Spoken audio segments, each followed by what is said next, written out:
তোমরা তোমাদের চ্যানেলে প্রশ্ন করেছো অভয়া বিচার পেল কিনা। আমরা সবাই জানি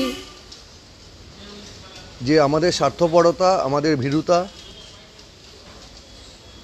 এই প্রশাসনকে বাধ্য করতে পারেনি যে অভয়ার অধরা বিচারকে সঠিক পথে পরিচালিত করতে।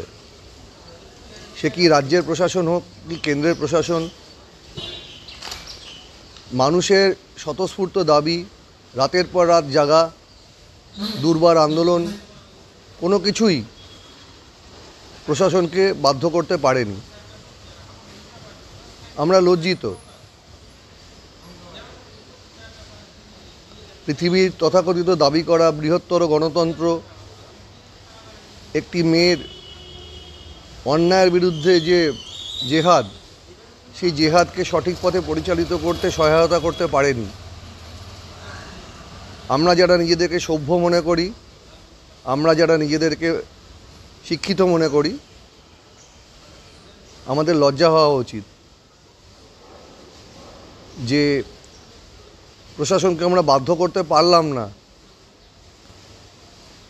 আমরা আমাদের স্বার্থপরতার মধ্যে নিমজ্জিত থাকলাম।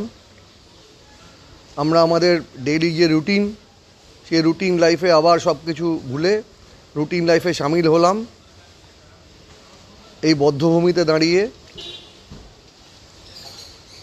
যারা একটা সুস্থ স্বাভাবিক সমাজ স্বপ্ন দেখে, যারা সুস্থ স্বাভাবিক সমাজের মধ্যে বাঁচতে চায়, সেই মানুষগুলো আজকে অসহনীয় একটা মানসিক যন্ত্রণার সম্মুখীন।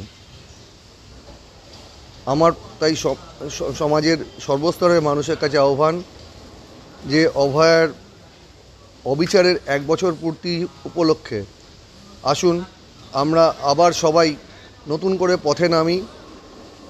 যে ধরনের অন্যায় মানুষকে মানুষ হিসেবে বাঁচতে দেয় না, একজন নারীর সম্মান রক্ষা হতে দেয় না, সেই সমাজকে ভেঙে ফেলে অন্ধকারকে ঠেলে নতুন ভোরের আশায়, নতুন সূর্যোদয়ের আশায় আমরা সবাই এগিয়ে যাই এবং অভয়ার বিচার যাতে সঠিকভাবে হয়। যারা তথ্য প্রমাণ লোপাট করলো, যারা অভয়ার মা বাবার বুক ফাটা কান্নার কোনো মর্যাদা দিল না, যারা সমাজে একটি মেয়ের সুস্থভাবে বেঁচে থাকার একটা সুস্থ স্বাভাবিক নাগরিক হিসেবে নিজেকে প্রতিষ্ঠিত করার, নিজেকে আত্মপ্রকাশ করার যে অধিকার থেকে তাকে বঞ্চিত করলো, সেই অবিচারের বিরুদ্ধে আসুন আমরা আবার নতুন করে গর্জে উঠি, যেন আর একটা অভয়াও আমাদের দেখতে না হয়। আমরা যাতে সুস্থ স্বাভাবিক মানুষ হিসেবে নাগরিক সমাজে বেঁচে থাকতে পারি, আমাদের পরিবার পরিজন সবার জন্য বেঁচে থাকার অধিকারটা আমাদের সংবিধানে যেটা সুরক্ষিত আছে, সেটার সঠিক বাস্তবায়নের মধ্যে দিয়ে আমরা আগামী দিনে পথ চলা শুরু করি। এই আমার আপনাদের কাছে আহ্বান। ধন্যবাদ। এর বেশি কি বলতে পারি।